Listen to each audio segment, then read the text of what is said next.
Hello, everyone. My name is Andres Cuervo, and this is Beyond the Scenes, where we looked at the life of creatives beyond what they do and their work in the industry.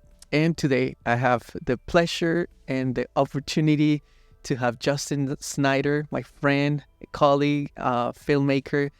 I remember that we met, some time ago here in Atlanta, and you approached me. It's like, hey, I'm new in town and I wanna, network with fellow filmmakers. And I thought that was, very unique, very thoughtful. And from the beginning, that we went to that restaurant and we had some lunch, I just felt like this connection. And I appreciate you as a friend, and also I think you're uber talented. So I hope this conversation can not only help us get to know more about each other, but also people that might feel identified with the Florida man. Oh yeah, well, gotta, yeah. We'll talk about that later. Yeah, of course. But just to have context, if you can tell me a little bit about your place in the industry, Sure. and when we move from there, we don't talk more industry stuff. which is We go beyond industry stuff. We talk about like beyond the industry, beyond the scenes, and it's like, man, for so many creatives, how much of their identity or how much of their work is like revolved around what you do, because it's just such a challenging industry because there's so much that is just so out of your control. Mm-hmm. And so that's been a big thing that I've tried to learn and am still growing in over the years, is figuring out, man, especially having an incredible wife, incredible children, all of these things, how am I able to find that balance so that work, which is a big part of my life, a big part of what I enjoy, all these things, but getting it to a point where it isn't all consuming and it doesn't take the time of what's really important, of the relationship with my wife, the relationship with my children. Because unfortunately, I think we see that a lot in this industry, and it's a challenge. It's not that they're, bad people or like, oh man, you can't keep your family together, whatever. It's just the hours are long, the demands are hard. How do you be intentional about building relationships, not only with your family, but people outside of that? Probably a little detour for what you're asking. Not really. But Yeah. In terms of the industry, I work in camera, part of Local 600 out here in Atlanta. And I mean, I'm in the union as second AC is the official breakdown, but that, you can fluctuate within that. You can work as a first or a second or all those things. And so, yeah, I mean, it's been really cool to see, because I worked in commercial media and things like that for a long time. And so it's very different. It's different on the scale of certain things. I would say scale is different. You go from crews of 5 and 10 to crews of 100, 200, easy. And so I don't feel like the process is really that different from, what you do or at least it shouldn't be, from a smaller scale to a larger scale. It's just the scope. You have more people to manage, especially as an AC, especially as a first AC. And if you're a camera first, if you're running multiple cameras, that role as first AC is really to work very closely with the DP, the cinematographer on movie show, whatever you're doing, and making sure that, essentially you're project manager on that project. You're coordinating, you're delegating, you're working a lot with the rental houses, you're negotiating. So there's a lot of business pieces that are involved in that role, which is cool. And I enjoy that aspect of it. And I feel like the skill, you can spend an entire lifetime. There are guys who've made entire careers out of being first ACs, and that's great. That's amazing.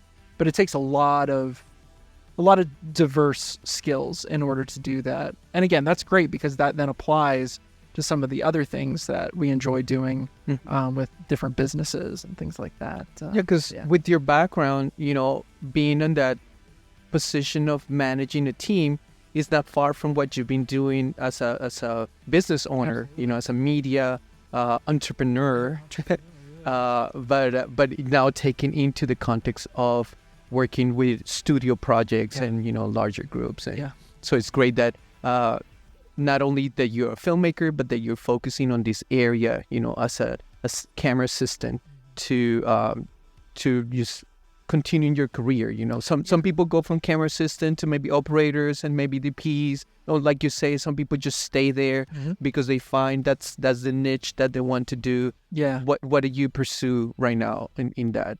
Yeah, so it all depends on the show and the scale of the show. Like, you know, if the show's big enough and, you know, you want to work with a certain type of person, like absolutely work as utility, absolutely work as a loader, absolutely, you know, work as F camera second, whatever it may be, because so much of it is the people that you connect with in the industry. And again, I think that's true of any industry across the board. I think that's especially true of the film industry.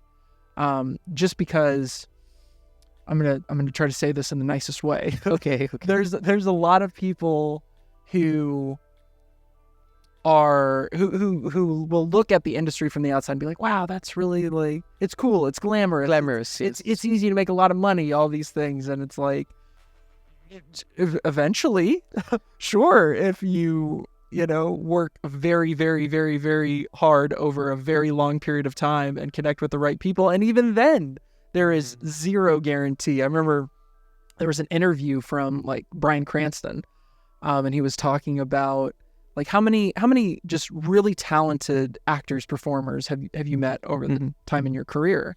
Because he does some teaching, coaching for acting, and he's like, man, I have met so many talented actors and filmmakers and things like that. I think the stat he gave was like maybe 95% of incredibly talented people that he has come across never make it to stardom, never make it to the big leagues. Yeah, exactly. Because like it's this trifecta of it's talent, absolutely, it's tenacity, like those, like you can stick with it for a long time with zero guarantee of it, you know, ever happening. And then that's like the third element is there's an element of, I mean, what he would refer to as luck. As a person that, like my faith is very important to me. And so I personally believe that, you know, everything does happen for a reason.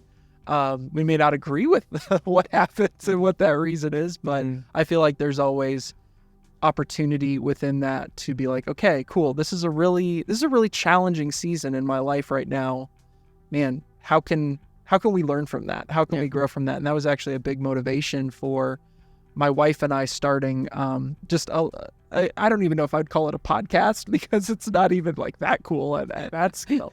It's like our personal interview sessions where we get to sit down with friends, and you know, the whole premise of it is like, man, am I thriving or am I surviving in my life? Yeah. And again, that affects and that touches so many different aspects of someone's life.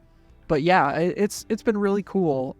We talk about a lot of different things on there. We talk about real estate. We talk about, you know, making friends as an adult, you know, parenting style, all kinds of different things. So, but again, it's a very personal question that we can just kind of ask ourselves. And again, just the title of the podcast, like The Intentional Thriver, are two words that really have been important to my wife and myself over the years. Is if you want to thrive, like, and I'm sure everyone does, you know, in some way, you know, it makes me sad when it's like, how are you doing? Like, if, you know, usually people are just like, oh, I'm fine, I'm good, you know, but those safe people that you have in your life that you can really open up and talk to, it's like, man, if you ask that, like, do you feel like you're thriving or surviving in your life? I'd say a lot of people are like, I'm just kind of surviving. I'm just kind of making it through. And there are seasons of that, 100%, you know. But man, are we trying to course correct from that? It's like, okay, well, why am I just surviving? Is it just a season? Is it just a time? Or is there something that I can modify and change, whether in my routine or my philosophy or my thought process or my community or whatever it may be, to head in a direction where I am thriving and being intentional about that? And, you know, you had mentioned about like me reaching out when we first moved to Atlanta. I mean, to me, that is part of that intentionality. It's, you know, you want to connect with people, which again, you can never fully understand a person's character from social or, you know, just at a distance. And I think that's why sitting down and just having real face-to-face conversations with people is so important, because I think not only does it give you a gauge of who that person is that someone you want to, have part of your circle of group, your confidants and people that you want to work with. Because that's the other thing too, is, I mean, not to overly talk about the industry, but that's one thing about the industry. There's so many people in the industry, and so many qualified people, so many people who are good at their job. So sometimes it boils down to, when hour 14 rolls around of this workday, who do I want to still be hanging out with that I don't want to strangle by the end of this time? And so I think we have made that cut. I mean, we only strangle each other a little bit when we leave together once hour 14 rolls around. So that's always a win. No, but I think, relationships are something that just over time, especially, for me, I'm naturally, my default stage is more introverted. And so my wife is the opposite. She is like, she will talk to a rock. Like, she is so good about talking to people and engaging with people. And so I've learned a lot from her. So I'm very fortunate to have an incredible life partner. But yeah, just the intentionality of building relationships has been, I would say, pretty life-changing for me. And I think we see that more and more. Again, not treating people as a currency or a commodity, or like, oh, how can I get out of this person? How can I squeeze them for all they're worth? It's because I think people can sense that over time, and it's not a sustainable relationship. Maybe that's the better word for it, is building a sustainable network, building a sustainable relationship where, again, you're not just take from people, but you're actually giving back into them and giving back into the community. So, and that interest for people and for relationships, I know because of your background, if we go back in time when you were a whippersnapper, what was in your childhood, in your upbringing, that brought all those things to your priorities? No, that's a great question. Well, I can sum it up, and once that is, I'm the 7th of 8 kids from a military family. I mean, I think that from Florida, nonetheless, so we did not grow up in a rich family by any means. Seventh of 8 kids, and my dad worked for a profit. My mom was my dad worked for a nonprofit. My mom was a stay-at-home mom, which was amazing. I have a special needs younger brother as well, and so we all were raised to be pretty independent. We're all very different people. All my siblings. My eldest brother's a pediatric surgeon. One of my brothers a weapons specialist in the Air Force, and I'm something went wrong in my life to be like, the artist at the tail. They're all engineers, all that stuff. But so they used up all the brain power, and then by the time it got to me, it's like, well, whatever's left, give to this guy. But we grew up in an environment where, again, as kindly as I can say it, it was a religious group that didn't really understand or value what true community was. And unfortunately, it was a little bit more driven by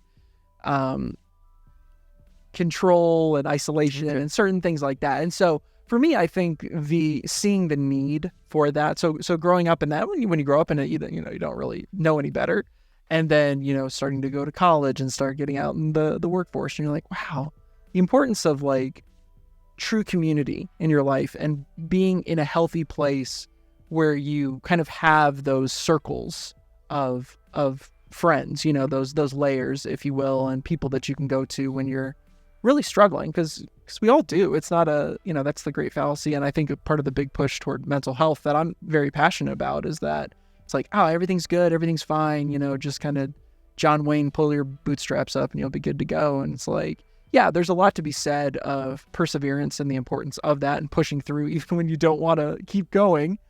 But at the same time, you do need to have healthy outlets and healthy coping, mechanisms and way to work through that. And unfortunately, if we're not intentional about healthy coping mechanisms, our default oftentimes is unhealthy coping mechanisms. And there have definitely been seasons of my own life personally where it's like, man, you gravitate toward that thing that, sure, it'll make you feel good in the moment, but in the long run, it's not beneficial. It's not going to help. It's not sustainable.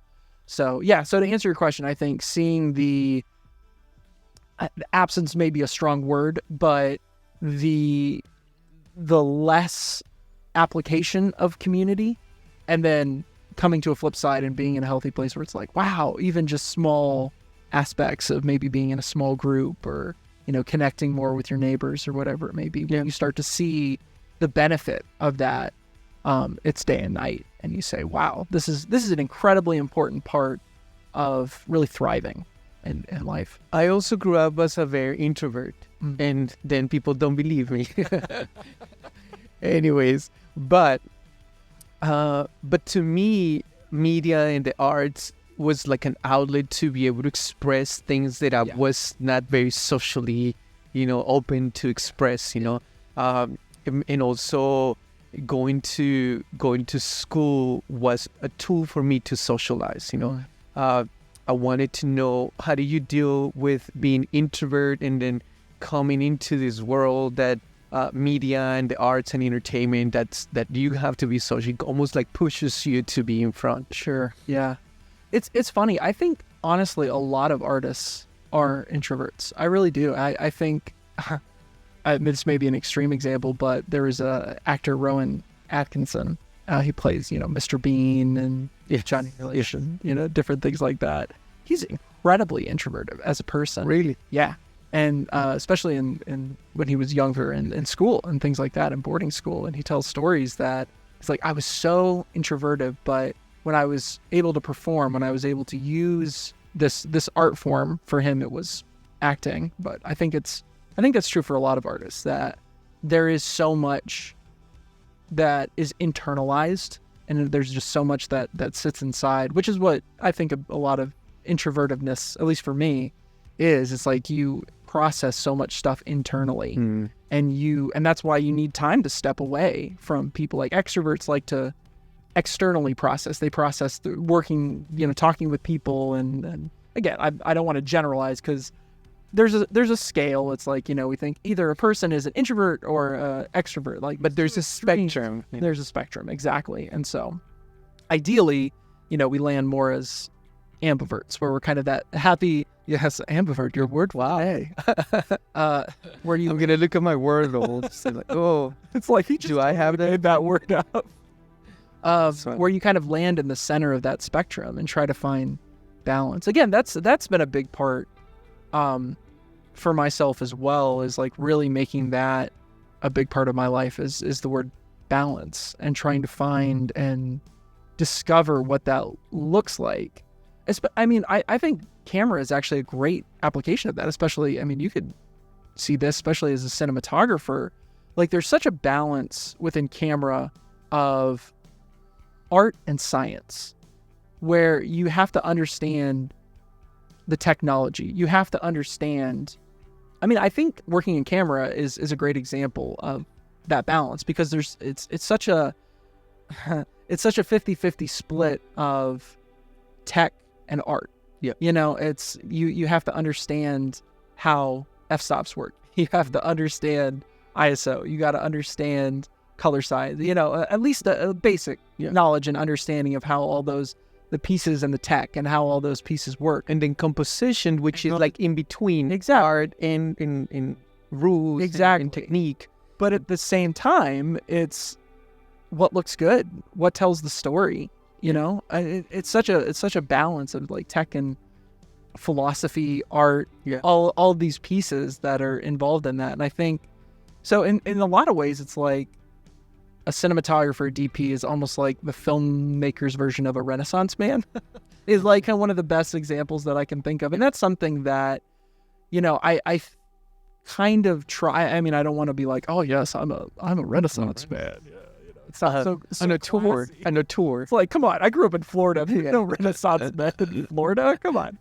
I went to the Renaissance fair. Yeah, that qualifies. Ate a turkey leg. No, but like to me, that kind of is a little bit of what I try to be to a certain extent, and not a Renaissance man in the sense of, oh wow, he's Da Vinci or Michelangelo, like he, you know, knows all these things. But more wholesome. It's more wholesome, exactly. It's trying to be well-rounded. It's trying to understand that, you know, it's because so much of life feeds into each other. And I especially feel this, again, not to overly talk about film and stuff like that, but I feel like, you know, studying history, spending time, you know, silly as it sounds, renovating a room, you know, when we redid our kitchen, you know, doing your floors, knowing how to install a fan, electrical, and right now, actually, I'm getting my Google certificate in data analysis. I know, so fancy. The cloud. And it's like, why? It's not that I'm going to go become a data analyst, you know, but it's been fascinating to go through that process because, you know, we live in an era where, and again, data is such a sterile term. Often it's like, ooh, data, yeah, binary ones and zeros. It's like, no, data is just information. Yeah. When you look at your smartwatch to see what's my heart rate, you know, from workout, that's data analysis. It really is. You know, we see it. It's all around us in so many ways. It's just not, you know, as fancy a term. Again, the same is true of being a DP, a cinematographer. Like every single day that you go in and you shoot something, you're using data analysis. It's just not called data analysis. It's called experience. It's called, I walk into this, you know, room and it's like, okay, well, where's my primary light source coming from?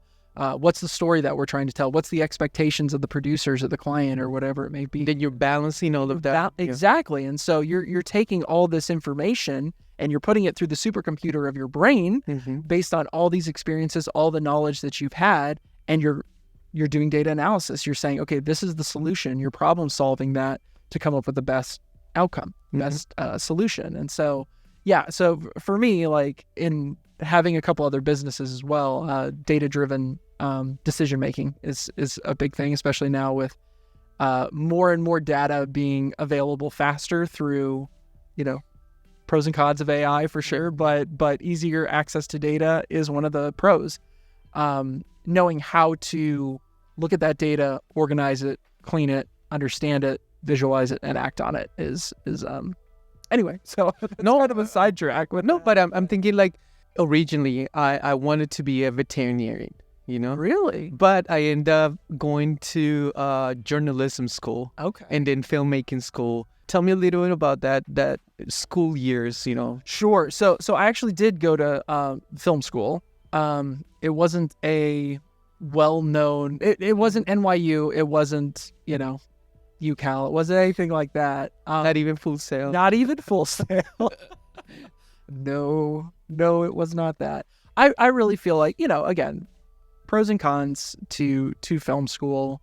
Every person's different. Every school is different. So I don't want to make a blanket statement one way or the other, but I feel like for me, experience really gave me the adrenaline shot of what I needed. You know, I met my wife at school. So it was worth it. It was worth it. It was absolutely worth it. Were you both in the same program? We were. We actually met first day, first class. She's I know. I saw her and I'm like, this is the one. Took a little convincing on her part, but eventually, you know, I conned her into it. Celebrating 10 years of marriage this year. Great. Awesome. Oh yes. It's amazing. But yeah, so I mean, I did go to school for, I think, the foundation of some of that stuff, but it's really until you're exercising that muscle. It's like in high school, I took Spanish. I can speak no Spanish now. It's so bad because I see. But you know, because I didn't keep using it, because I didn't keep exercising that muscle, and it's like, ¿Dónde está el baño?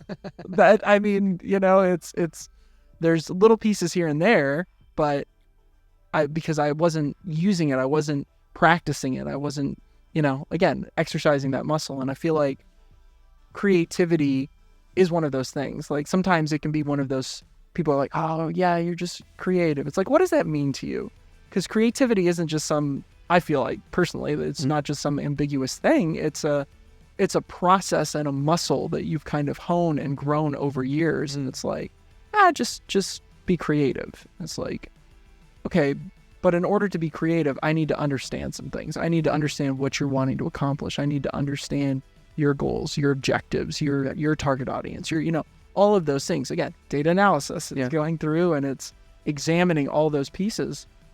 And the thing about our experiences is that, again, it's data analysis, but it's limited data analysis because we all bring bias to the table. We all bring our own experiences and the limitations of those experiences. And that, again, that can be a great thing. It's what makes us individual. It makes us unique, is that we each have our own story.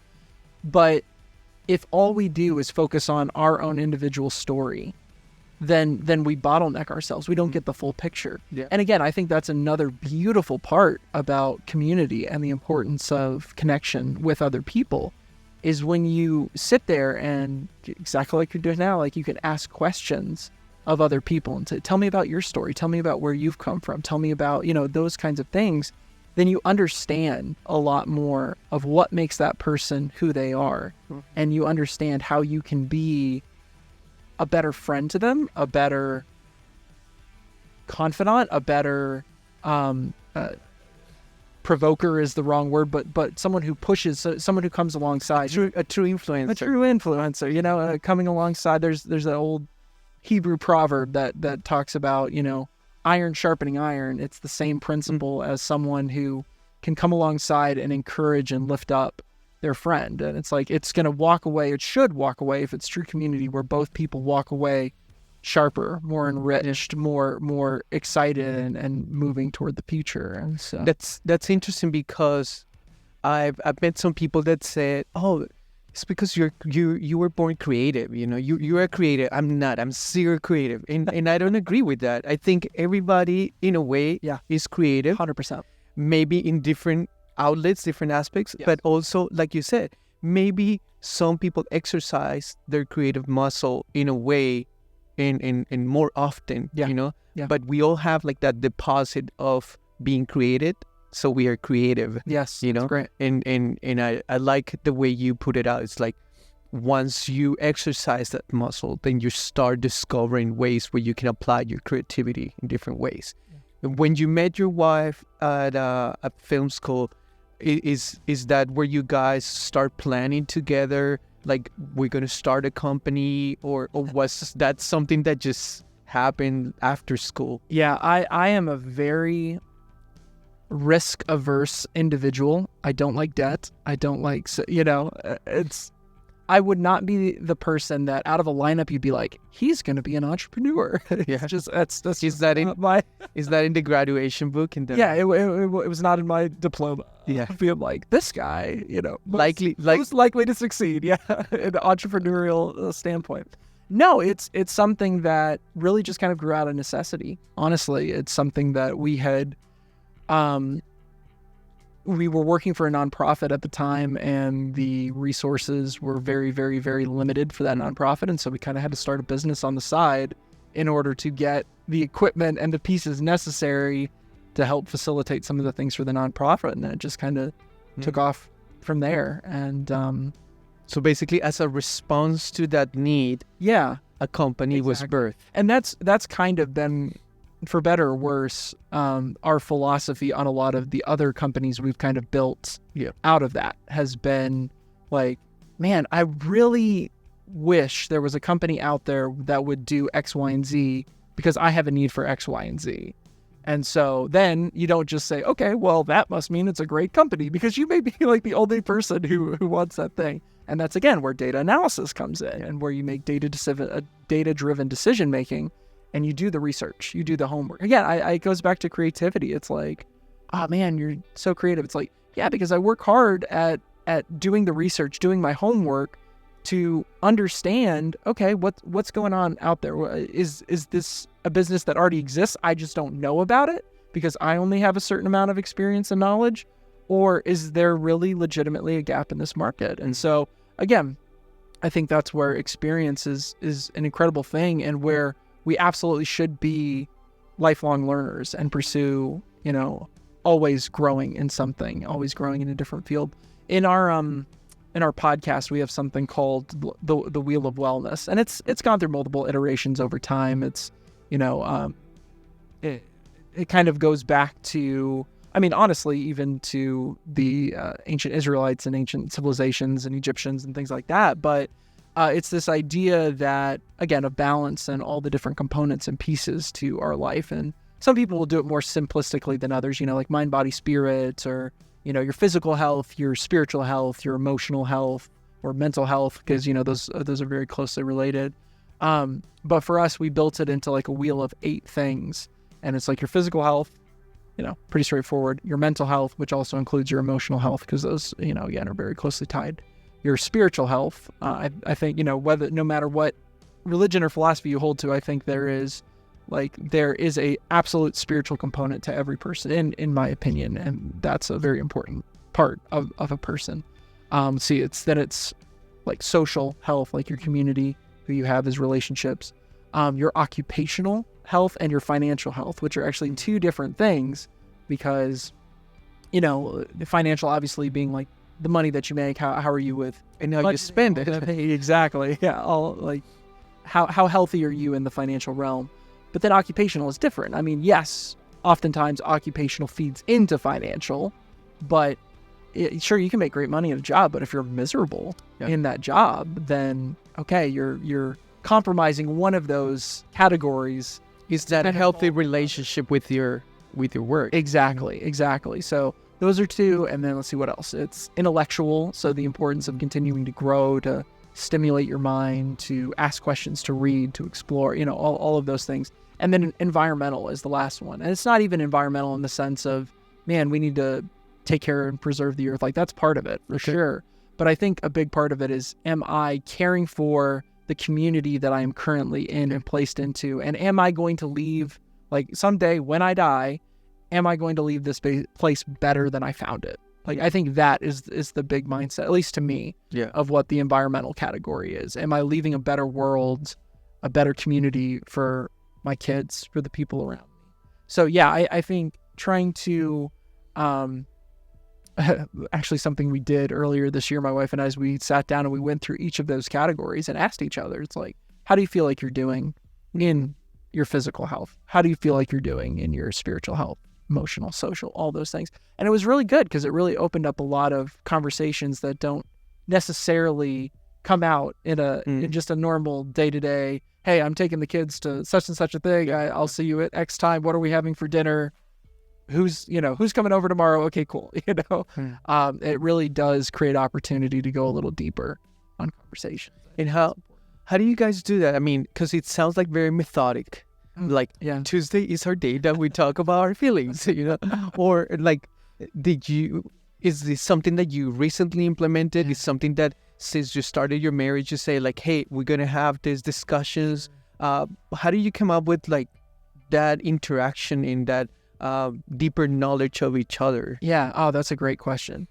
I think for us, we were very fortunate very early in our marriage that we were able to find a small group of, it was one of the first like community groups that we were able to be part of. And we went through this study actually about marriage from a guy named Chip Ingram, who's a pastor out in California.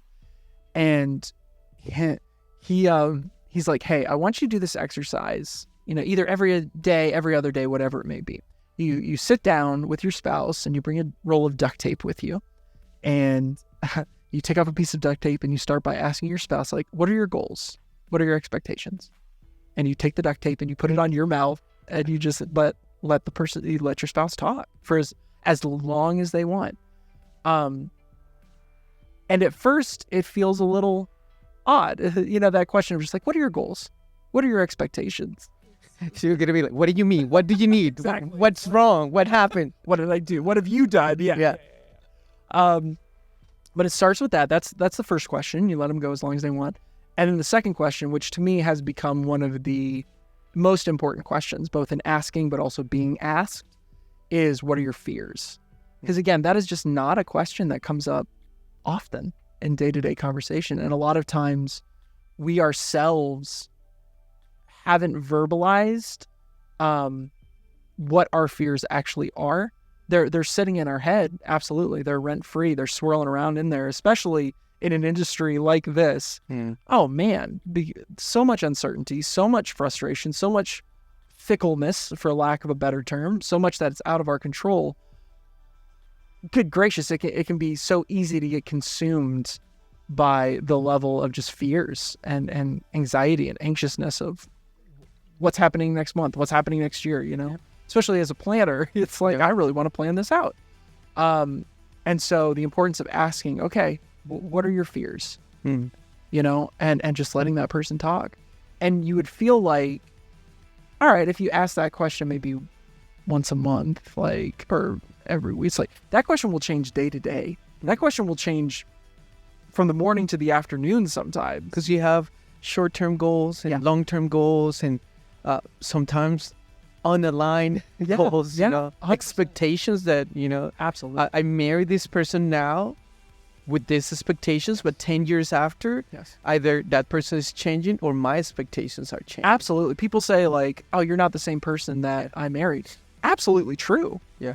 And I would really hope that's the case, because we should grow. We should change over time. And again, there's a principle of like, it's called two becoming one, this idea of oneness. And that's obviously not a literal physical metaphor. It's this idea of, hey, we're two individual people who are coming together in this beautiful thing called marriage, but we have to stay connected. Yeah. Because fast forward 5 years, 10 years, and if we're kind of just doing our own thing, living our own lives, we're going to come to the end of 10 years and be like, you know what? We're heading in different directions and we want different things, because we have both naturally grown and changed as part of what it means to be a human being. Like, as a human being, you should grow, you should change. But when that idea of like oneness and togetherness is there, that means as you're growing and changing, you're becoming more aligned. You're becoming more part of each other and becoming more trusted and things, which again can make it painful when there is a separation because of that oneness that is there. But again, I think that's, I'll kick it back to community. That's the importance of not putting that pressure on your spouse of being like the one all be all in your life. You need people in your life that you can talk to. You need mentors. You need, those kind of guardrails, if you will, in your life, so that you can think preventatively versus reactionary. I think so often in our lives we're very reactionary, and some things absolutely are out of our control that we have to react to 100%. Yeah. But I think there's a lot, and again, filmmaking as an analogy, sure, you can show up on set with zero game plan and you could come in and you could hope for the best and you'll shoot something and it's like, you fool them again. And if fool them again, it'll probably be okay. But when you come in with a game plan, when you come in knowing what are my expectations, what are my goals, what am I hoping to accomplish today? Personally, I have found you're more efficient. You have more time to be open to changes in the game plan. There are going to be problems that arise. Always. You can never account for 100% of the problems.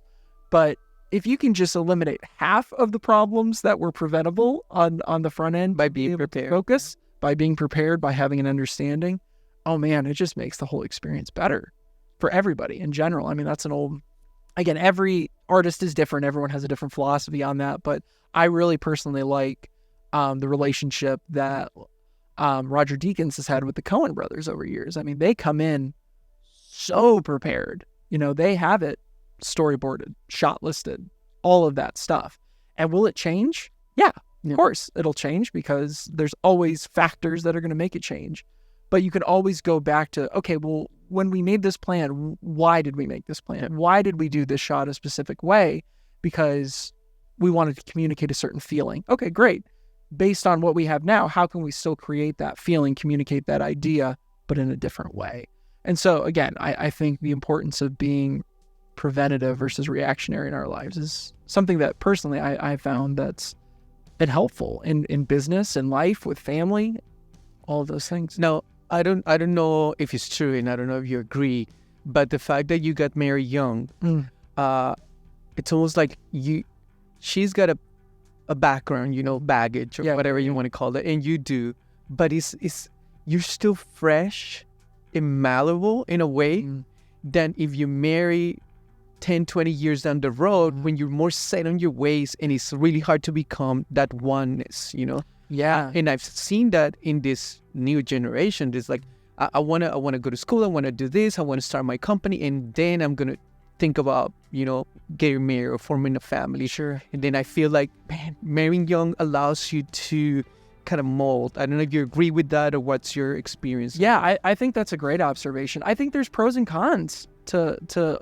all aspects of this. I think it depends on what you want to do as a career, as an option. I very honestly, it can be very difficult to have a family and work in this industry. Okay. 100%. And that's why, again, I don't want to throw an incorrect stat out, but most of the people that I interact with and work with, especially, below the line workers, especially, if generally under 35. I think even above the line. Or even above the line. A lot of them are not married, or that's not really on their radar, or they've been married multiple times. Or they've been married multiple times. And again, that's not any slight to them. I think it's just that it's an incredibly difficult industry to have healthy relationships with family and children and all these things. And it's just, but recognizing that helps you prioritize that. Yes. And that's I think that's one of the difference, because we know this industry is challenging, as any other industry is challenging. Absolutely. But there's certain things in this industry that are going to challenge you more than a safer, environment or whatever. I don't know. But knowing that, understanding that, will either set you up for failure or success, depending on how you address that. 100%. And I think, too, that speaks to the quality. I cannot stress this enough. The quality... This is going to sound bad, but the quality of the person that you marry is so important. Yeah. Is so important. Like, I cannot begin to say how lucky, fortunate, blessed, whatever word you want to use for it, how blessed I am to have the life partner that I do in my wife. Like, I could not do what I do without her. And I'm sure you would say the same for Karen, but it's, And maybe that's part of it. That's maybe why people are waiting longer. I don't know. I based on my experience, I can't say for certain. I just know, it's a pro and a con.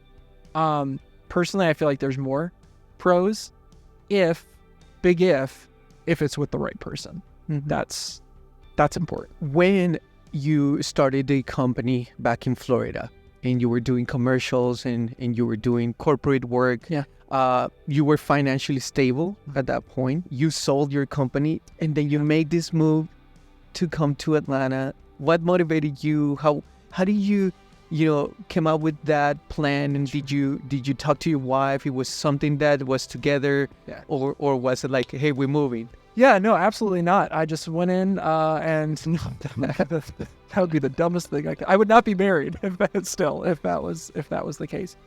Yeah, no, we honestly, we kind of always knew that we wanted to move to a bigger market, and we had always been on. And that was because of all the headlines, Florida man. Yeah, exactly. When you live in Florida a certain amount of time, you just know. No, we were in a great part of Florida, to be honest. We were on the East Coast, just south of Kennedy Space Center, Cocoa Beach, and so that was some of our clients. Some of our work was getting to work with NASA at Universal in Orlando and all these things. So no, it was cool. It was enjoyable. And to be honest, one of the big things that I use the word stewardship. Like I'm trying to be a wise steward of what I have been blessed with, what my wife and I have been able to build together. And so we actually didn't sell all the shares of the company. We sold a heavy majority of those, but because of still having, a piece of some of that, we were able to actually build a couple of sub companies out of that initial brand, that we can utilize and capitalize on, especially like during the strikes and things like that, where it's like, okay, everything else is at a screeching halt right now. Have we diversified enough, try to be, wise stewards of that so that we can kind of pivot to something else? And that is a privilege. Like I'm not going to sit here and be like, oh yeah, everyone, you can do that. We were very privileged to be in that position in order to do that. So we're very thankful for that. But yeah, I mean, we kind of always knew that was the game plan. It was just a question of where. Was it LA? Was it Atlanta? Was it the motivation? The motivation was to drift from the commercial work and go into more narrative work, or was there something else beyond the work that you were looking for that was not in Florida? Sure, both. I mean, Florida's tax incentives, unfortunately, have gone down significantly over time. So the amount of film work that happens there is very isolated, very specific. And most of the crews come in from other places. They come in from LA, Atlanta, and places like that.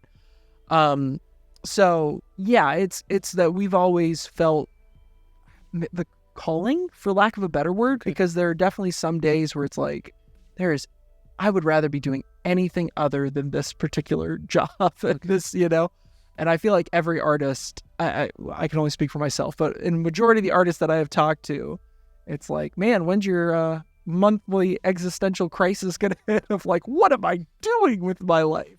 It's not a middle-age crisis. Yeah, it's yeah, a monthly crisis. So that by the time we hit middle age, it's like, oh yeah, this is a piece of cake. We've had this our whole lives. But no, yeah, it was the ability to kind of expand the opportunity, the network. But I think that's really the big thing, is the community. And we had a wonderful community in Florida. We're very thankful for them. But it's just a very different community. Mm-hmm. And out here, there's a lot more like-minded people in some ways, so that you're able to connect with people like you, people, just so many different people that we've been able to learn from and connect with. And, it raises the ceiling, if you will, of how much you can learn, how much you can grow. And again, this is just my opinion, but I feel like when you're in a market and in a proximity of an area where it's not seen as much of a skill, or it's prioritized differently, or people are just like, yeah, I mean, that looks nice, but I'm fine with what I shot on my iPhone. It's like, that's great and that's fine. But if that's kind of what you're constantly running into, it does hinder the level that you can grow. And so when you're around other people who do value the importance of growth and aesthetic and getting better in that specific field, I think it fuels an opportunity for you yourself to be able to grow as well. So I think that was one of the big motivations. I feel like I say this over and over again. History is kind of data analysis. You're like looking to the past, you're looking for patterns, you're looking for like, okay, this person made this choice. What was the result of that choice? I can't put myself in that person's shoes. I don't have all the context. At a glance, it can be easy to judge. But at the same time, could there have been a better decision that could have led to a better outcome? And again, you can play the what if game all day. It's a dark hole to go down. But at the same time, how can we learn from? Yeah, because what is it about looking at the past that helped us as humans and as people to almost look at a different type of future, Yeah, absolutely.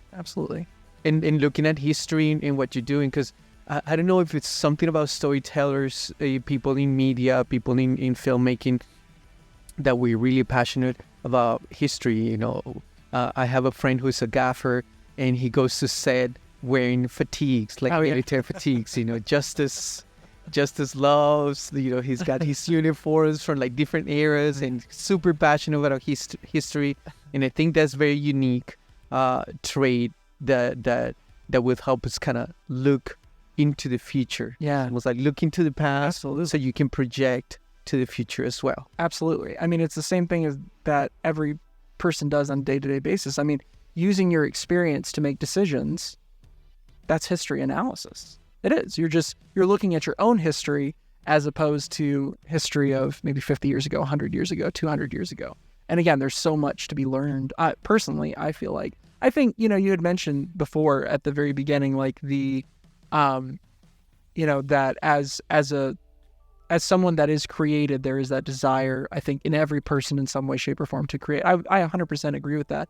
I also would tie that to storytelling and history, because I think history at the end of the day it's storytelling. It's telling the stories of past experiences and past journeys and trials and all these things that people have gone through. And I'm really glad that, especially over the years, that maybe it's because of the presence of social media, or I think that's part of it, but that more and more people have been able to share their stories, because, oftentimes history is going to be recorded from a specific perspective, and oftentimes that perspective is the person who kind of came out on top in a lot of ways.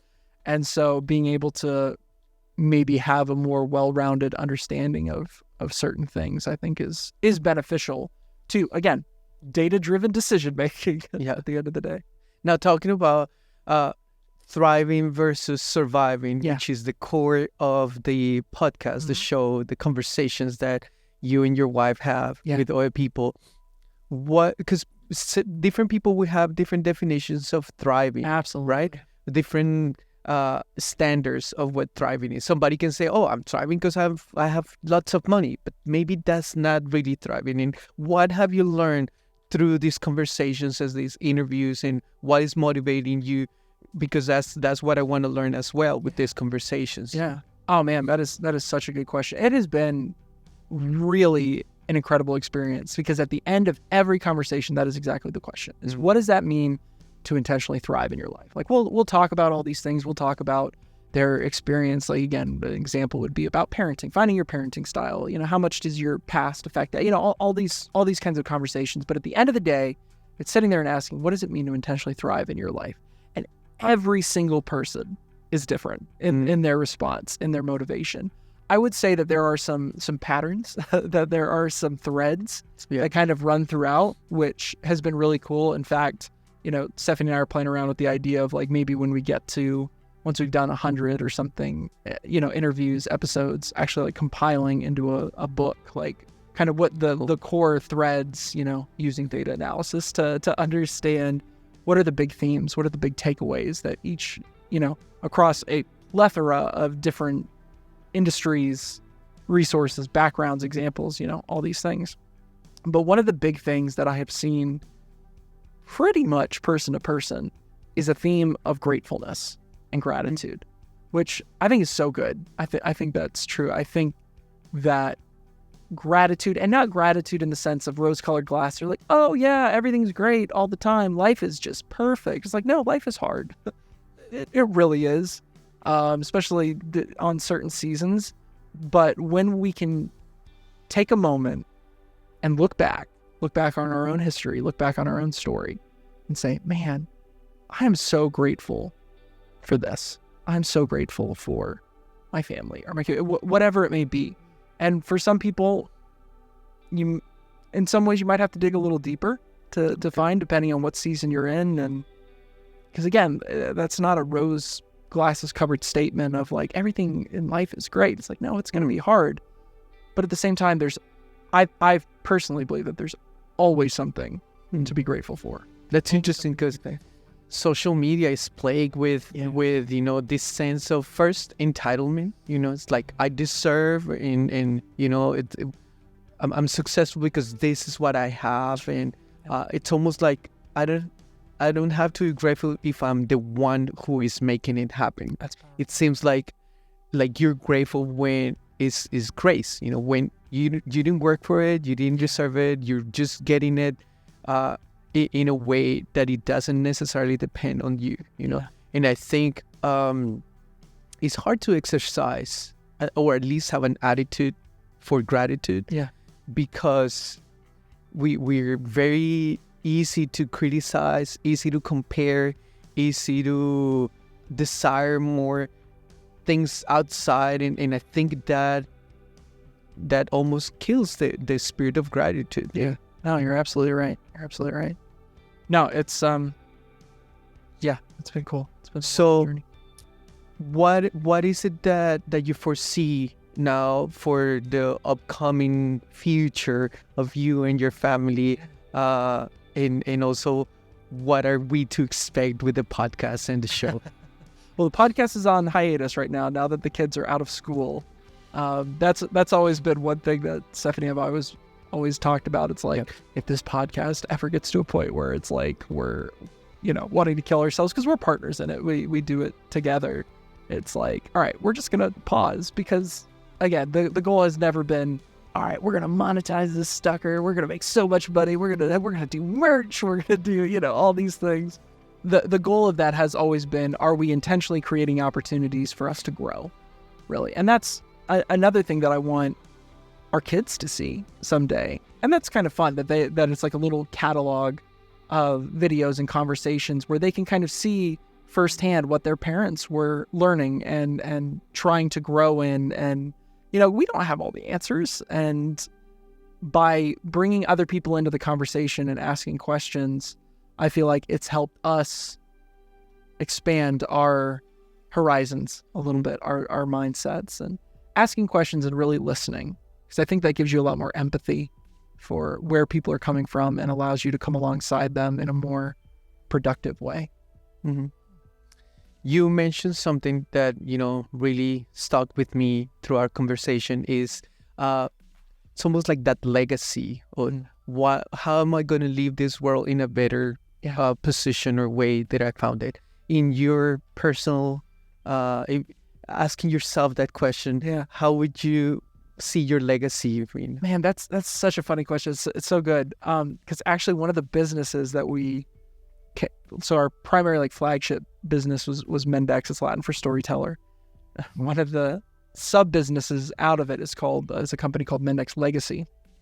And the whole premise of that company came out of my grandfather was a tank driver in Patton's Fifth during World War II. And that's part of my love for history, as well as, talking to him and hearing some of his experiences through that, both some really hard stuff, but really wanting to make sure that his story, his legacy was captured.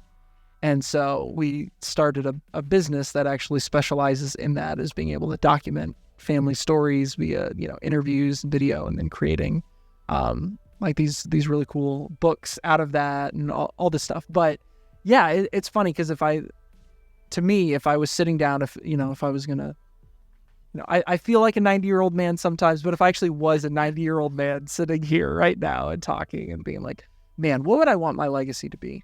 Really, at the end of the day, I would want it to be that I loved my wife, that my children knew that they were loved and they were safe, and the fact that I did what I loved, in my life, like that my kids would see when I worked, that they'd be like, okay, my dad isn't just sitting there miserable. And it's hard finding that balance sometimes, because I'm so thankful for the sacrifice. And so many parents, I think, there's a lot of sacrifices that we make for our kids. But how do you find that balance? Because you're your own person as well, and you have your own goals and hopes and dreams. And sometimes if you sacrifice too much to the extent of you lose a piece of yourself, then sometimes that can actually lead to a little bit of resentment, or the desire for your children to vicariously live out your dreams. Yeah. And so you put that pressure and that burden on them. And so I that's always been my big legacy is first and foremost that I love my wife, that I had a legacy, that I love God, that faith was important to me, and that I lived that out in an actual authentic way and not just in word. Again, that my kids knew that they were loved and they're safe, and that at the end of the day, I was able to do what I love and tell the stories that I would hope would bring, whether they're cautionary tales or whether they're tales of hope or whether they're adventure or whatever that may be, that people would look at that art and say, that it would just make them step back and maybe ask a question or think through something a little bit more. Your legacy as a person and a filmmaker is not necessarily, I want to have 20 feature films under my belt or something. No. It's interesting. You didn't even mention that in some, exactly. It's just your relationships and your family, and that's where you're planting those seeds. And I think you don't have to be a 90-year-old sitting down to think about what your legacy is going to be, because you are building your legacy every day. As you live your life, you're building your legacy. You don't have to, it's almost like retirement. You don't have to wait until you are at the age of retirement to start thinking about retirement, to start planning about retirement, to start, developing what your life is going to look like after you retire. The decisions that you make today are going to have a great impact during that period of time, as the decisions that you make now are going to have an impact in eternity as well, you know? And so I appreciate that you are sharing from your heart, and that I get to know more about not just the filmmaker and the colleague, but also about your life, your family, the multiple things of this Renaissance man. I wish. No, thank you so much, Andres. For Awesome. Awesome. This is a lot of fun. Now, if people want to connect with you, they want to reach out to you, if they want to engage, although you're not super active in social media, just like famous people at all. Yeah. But where can they reach out to you, where they can see the show? Yeah. Well, like you said, I'm not a huge social media person. That's just a personal choice that I have made. I don't feel like I have the bandwidth for it sometimes. I'm very much like text me or call me or let's hang out kind of person. No, for us, they can go to The Intentional Thriver. That's the name of our podcast. It's on, all the main Multiple stuff. platforms. Yeah, YouTube, Spotify, Apple, Amazon, all the big ones. But they can check that out, theintentionalthriver.com. I think you're also in IG as well. Yeah, well, I know. Yeah. Awesome, man. Well, thank you for coming. Of course. We're going to keep having more conversations with people, friends, people in the industry, creatives of all kinds, and learn more of what is beyond the scenes. So thank you for watching. Subscribe to the podcast and let us know what you think.